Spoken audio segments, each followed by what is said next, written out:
Welcome back. You're watching World Talks and I'm your host, Klaudia Czerwińska. I am back with another interview just as promised. When talking about the influence of the U.S. presidential elections in our region, we cannot forget the impact on the Baltic countries. How is the American election result seen among Poland's neighbors, and what repercussions in terms of foreign policy could this shift bring about? Teivo Teivainen, professor of politics at University of Helsinki, is joining me now to give me a perspective on how the election results were received and how are they going to affect the region. A very good morning to you, sir. Welcome to the program.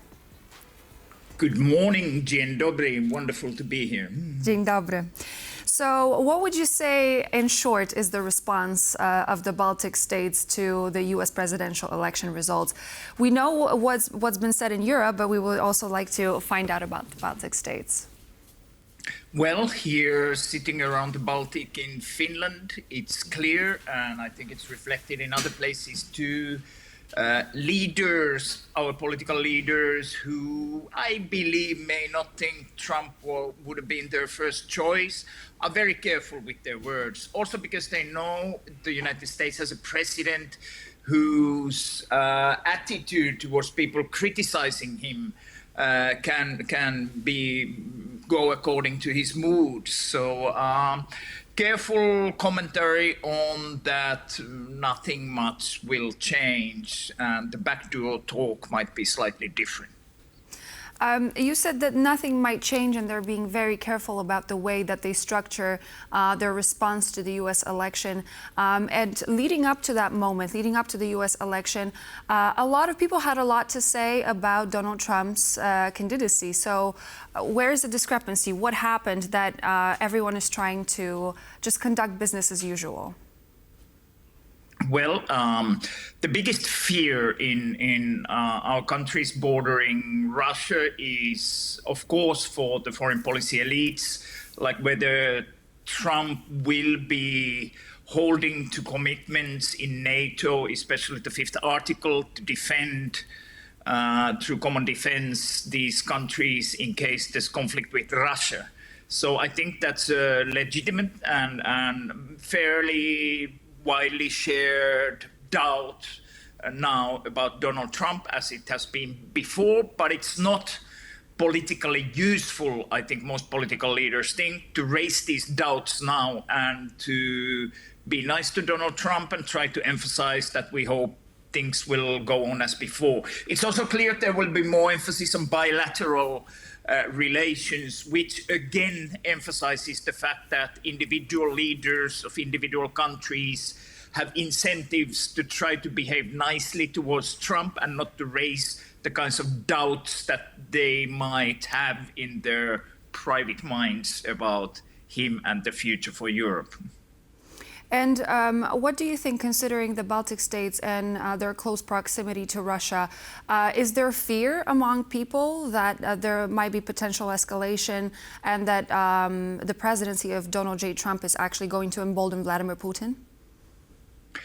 Well, there are some comments that I hear, and here I'm talking mostly about Finland, of the countries around the Baltic, is that Russian government and Putin might have some moment now where they might try different moves and see how Donald Trump responds. Of course, there's a period of transition and he will take over as president only on January 20th. But as we know, it's very likely that he will be acting as if he was already almost in charge quite soon. So we certainly don't know. The biggest expectations are around what he will say about his plans for Ukraine and Russia and the famous peace deal he's been talking about in a little bit vague terms, but in terms that I would guess make people in Kiev, for example,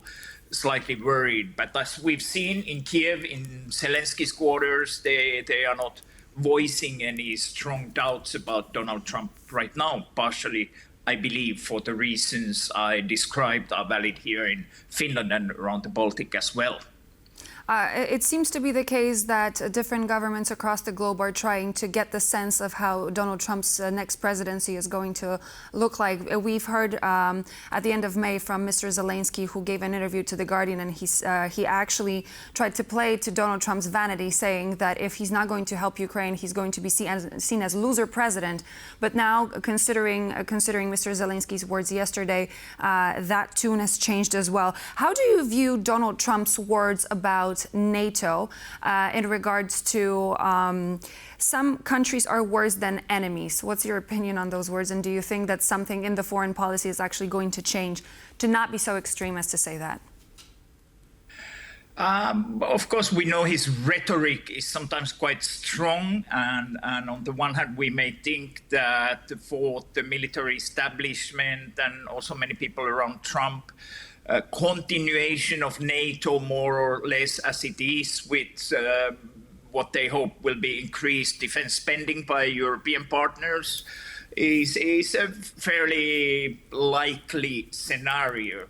Of course, then there are doubts, and you can find references from Trump's rhetoric about either leaving NATO altogether or not defending countries that don't contribute enough to the defense budgets, or sometimes, for example, about Estonia, a neighboring country. There were some comments earlier, some years ago, by Trump that made it sound like, why bother defending some small country somewhere like Estonia? And of course, all these comments have caused anxiety and fears especially among countries along the Russian border.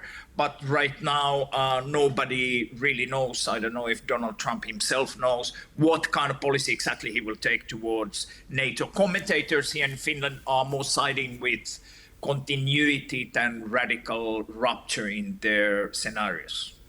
I think this is the sentiment that a lot of people and a lot of experts share all across the board, considering American possible exit from NATO. This is something that we would definitely not want to see, as this is one of the biggest powers in the alliance.